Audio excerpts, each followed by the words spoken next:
Həmşirlər. Abduri Məstura. İman üçün yürkü kuyuyotgan, hicab üçün mushaqqat tartıyotgan barliq həmşirlərimə bağışlayman. Kiriş söz. Vallahi hicabım ayrılmaz başdan. Axırqı nəfəsgə, ölümgə qədər fitneler yığısun qılmayman pisan. Razıman tölisəm aləmçi bədəl. Hicabım imanımның bir partisi. Onu beşimdən aldırman deganlar bilib qilsin ki, jinimni alalaysizlar, hicabım yetkelmaydi. Xotiramdan. Bu asarning dastlabki qismlari bir qancha to'r betlarda e'lon qilingan edi. E'lon qilinish davomida asarning ko'rilish qitim soni davomli oshdi va mendan davomlashtirib yozishni talab qildi. Lekin shu orliqda turmushimdagi ba'zi ko'ngilsizliklar tufayli qalamni qayta qo'limga ola olmay qoldim. Asarning davomini yozishga nimadir bir narsam kamlab qolgandek edi. Asrimdagi Dilrabo musha asarda tilga ilingan qizlarning ichida hali ham jamiyatning ham ota-onasining kuchlik besimi duch kelayotgan, ruhiy va jismoniy jihatda ko'p xo'rtilishlar uchrayotgan qiz edi. Bir kuni uning bilan telefonda ko'rishib qoldim. U qarmoqqa bu xil turmushimni ko'rib qolgandek edi. Ota-onasi tarafdan kelayotgan ko'ngilsizliklarni oldi-to'siz, yig'izorsiz bayon qilishga boshladi. Anlab yig'lay olmadim, lekin yuragimdan yosh emas, qon tomchishga boshladi. Uning gunohi nimada shuncha qilg'udak? Faqatli imonimga, e'tiqodimga sodiq bo'lay deganli yeri bor-ku. O'zimga kam bo'layotgan narsani qayta tepib olgandek bo'ldim-da, qalamimni qo'limga olib davomini yozishga tutindim. Hijobli qizlar tilga ilinsa, ko'p kishilarning yodiga qoshlarini inchik terib, chechining oldini budur qilib, yog'liqini qasdan keyniga tortib chigib, girim deganni bo'lishib qilib, qosh qapoqlarini suzib o'ltirib, sig'iz chanishadigan bekorchi qizlar keladi. Bumi o'rinsiz emas. Chunki ba'zilar hijobdan iborat bu ulug' vazifa ham ne'matning kursini shundoq tushirgan. Lekin hijobning haqiqiy ma'nosi zodi nima? Bu to'g'riliq o'ylanib ko'rganlar qanchalik? Bu asrim orqali qarindoshlarni mushundoq mushkulot turgan hamshirlar uchun ozroqgina duo qilib qo'ysam deganni maqsad qildim. Imonni faqat qo'ldan kelishini qilish, kelmagani tashlash deb tushunib olgan. Yoki qo'lidan keladigan ishni allaqanday bahonalar bilan kelmaydigan qilib ko'rsatganlarga, oxiratga ishongan, lekin dunyoni texmi muhim ko'rib qolganlarga ulgu bo'lsin deganni o'yladim. Hijobni tushunmaydigan yoki xato tushunadiganlarga tushuncha bersin, islom ayollarini haqiqiy tushunsin deb orzu qildim. Bu asarni yig'lab turib yozdim. Ba'zi chaqlarda yig'amni qog'oz yuzida ifodalash mumkin bo'lmadi. Hamshirlarim uchirgan kulfatni, arziyatlarni birma-bir yozib chiqishga qurbim yetmadi. Hamshirlarim ham yig'lab turib o'qidi. Chunki bu har bir musulmon hamshiramning hikoyasi edi. Hamshirlar. Birinchi bob. Fatima ko'zini ochganda dadasi allaqachon ketib qolgan edi. Yinida faqat opsi ko'zlari qizarib ishigan, bir nuqtaga tikilgan holda o'ltiradi. Fatima opsiga birdan qarab ketdi. Lekin opsi uning qarawatganligini sezmagandek bir nuqtaga tikilgancha o'ltiradi. Ondan namoz vaqtini o'tkazib qo'yganligini esiga olib, o'rnidan turmoqchi bo'ldi. Bu chaqda opsi uning o'sha kelganligini bilib, uninga qaradi. Opsining nazari shunchalik sovuq. Uning qarishidan qiziga ichi og'riyotganligini yoki xo'p bo'ldi, tartqulqini tartding davatganligini Fatima bilolmadi. Umi opsiga sovuq nazar bilan qarab o'tgandan keyin holsiz badallarni ko'tarib, tazliq uyiga qarab mandi. "Naymanding?" dedi opsi bo'g'iq ovozda. Fatima javob qaytarmadi.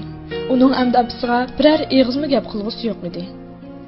Fatima tazliq uyidagi aynaga qarabla cho'chib ketdi. Uning so'l mang'izida 5 barmoqning izi shu petili chiqib qolgan edi. Peshonasi tuxumdek ishib chiqqan edi. Bilaklarimi ko'karib ketibdi. Dumbisimi og'riyotdi. Balkim ko'kargan bo'lishi mumkin. Eng muhimi, uning yuragi chul-chul bo'lib ketdi. Uning dadasi qanchalik kuchtingir odam. Uning tayoqlarini bu o'riqqon qiz ko'tara oladimi? Uning onasi-chu, erining, to'g'risi burunq erining qizini shunchalik vahshiylarcha urishga hoy demasdan qarabla turdi. Ajaba bular uning o'z ota-onasi ha? Uning hadisi-chu. Kichik chig'da dadasi bir qatim hadisni urganda, u dadasining putiga chim eslayilib, dadasi uni tepibasimi, yana eslayilib, hadisni tayoqdan saqlab qolgan edi. Lekin hadismi bo'ldi da deyolmadi. Faqat bir bulungda yig'labla o'ltirdi. Toki u tayoq zarbasidan hushidan ketguncha. Sovuq suv uni biroz sagitdi. U muzdek suv bilan yuzini qayta yuvdi. Orqadan bundoq yuvishning sunnatga uyg'un kelmaydiganligi yodiga yetib, bilaklarini yuvishga boshladi. Tahoratdan keyin yotoq uyga kirib, yog'liq va yepintisini izladi. To'g'ri, uning yog'liqlari baya dadisi tarafidan yirtib etilgan. Hozir birmi yog'liq qolmadi. Dadisi qaychi bilan uning yog'liqlarining hammasini parcha qilib kesib o'tgan edi. Undaqda namozni qanday qilish kerak? U chamadondan tek chiqarmagan bir yepintisini oldi. Ondan bir ish maykini oldi. Maykini beshiq o'rab, chosh va bo'yinlari ozroqmi ko'ringanligiga jazm qilgandan keyin takbir bilan namozni boshladi. U ahli yo'q dud, ota-onani qoqishib, jannat kirganini bir ko'ray. Bizni ansirtib, mushuncha qoqishib chiq namoz o'qiydi-ku. Bundoq o'qigan namozing nolga tang. Apasi sirtlik uyda bir nimalarni deb to'lavotdi. Fatima namoz o'qiyverdi. Har holda opasining boshqa kunlardagidek yugurib kirib, beshidan yog'liqini ilib o'tib, namozni buzib o'tmaganligiga xushal edi. Ey ulug' Alloh, deydi u duosida. Meni kofirlarning azobidan qutqizgin. Ma'u oilamdagi munofiqlarning azobidan qutqizgin. Menga hech bo'lmasa ibodatimni xotirjam qilgudek bir makon bergin. Bu yerdan maktubimga sog'-salomat berib olg'ini nasib qilgin. Bu yoqchiq, sandalgan gapim bor, deb to'lidi apasi. U karni qilmay, qo'lidagi kitobni qarg'ancha o'ltiraverdi. "Men sen bu yoqchiq dedim-ku?" dedi apasi yugurib kirib, g'azab bilan uning qo'lidan kitobni yulib oldi. "Mening sandalgan gapim yo'q", dedi u to'van, lekin to'lim qat'iy talaffuzda. "Sen men salavatsansan?" Apasi qo'ldagi kitob bilan uning beshiq barni soldi. "Qurib kelsin namozing, qurib kelsin undaq dining, qurib kelsin Xudoying. Sen apasiga til tekish o'rgatgan, unda Xudoga la'nat. Og'zingni yum", dedi u bosh kelmay.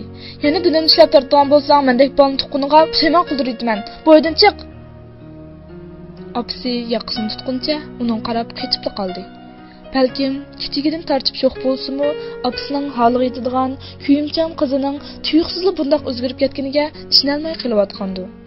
Baya qizining dadisiga til yondirib zo'kolash qilgan ko'rganda hayron qolgan bo'lsa-mu, o'zigimi bundoq til yondirishni o'ylabmi baxmagan edi. Apasi yotoq uydan chiqib ketgandan keyin uning ko'zidan taramlab yoshlar to'kilishga boshladi. U nima degan baxtli qiz edi. Hech bo'lmasa, u o'zini shunday hisoblaydi. Ota-onasi kichigida ajrashib ketgan. Dadisi keyin qayta to'y qildi. Lekin apasi to'y qilmadi. Dadisi ular bilan oz degandimi, haftada biror qatim ko'rishib turadi. Uning oliy maktabda o'qish rasxotinimi dadisi to'laydi. Yana kelib, ota-onasi ikkilislar uni nihoyat yaxshi ko'radi. Oliy maktab imtihonida yuqori natija olib, Ishkerdagi dangliq oliy maktabga o'tganida ularning qanchalik xushal bo'lganligini demayli qo'ying. Ular tayyorlikni Ishkerda o'qiydi. Tayyorlikdagi yotoqdoshlar ichida bir qiz namoz o'qiydi. To'lim adablik va tirishchan qiz edi. Yotoqdagi hammalar uni hurmatlaydi. Fatima kichigidan tartib hech qanday diniy tarbiya olib baxmag'ach, uning namoz o'qishini balkim uydagilar zo'rlashqa shunday qilamdikin deb o'ylaydi.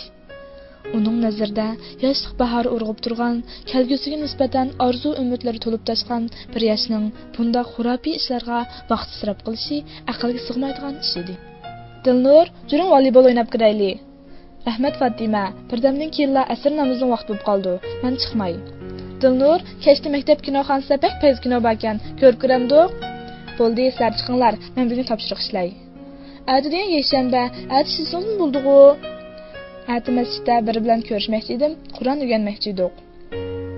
Dilnur, ati mening tug'ilgan kunim, ati qizlarning maktab sirtidagi apandim tezamxonasiga tomoq chaqirdim. Kech soat 5 da, vaqtida beringizmi?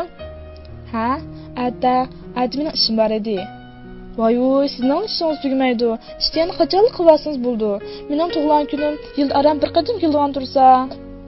Rostini aytsam, tug'ilgan kunni tabriklash dinimiz cheklangan. Shunga kechirim berolmayman. Mushundaq paranglardan keyin yotoqdoshlar barbara uningga nisbatan ozroq bezorlik his qilishgan bo'lsa-mu, uning dinda ching turish irodasiga qoyil bo'lmay qolmadi. Yana kelib, uning ochiq yo'ruq, hamma ishni tujublab qilgan mijozi boshqalarning hurmatini va qoyilligini qo'zg'amay qolmaydi. bir yakshanba kuni u masjiddagi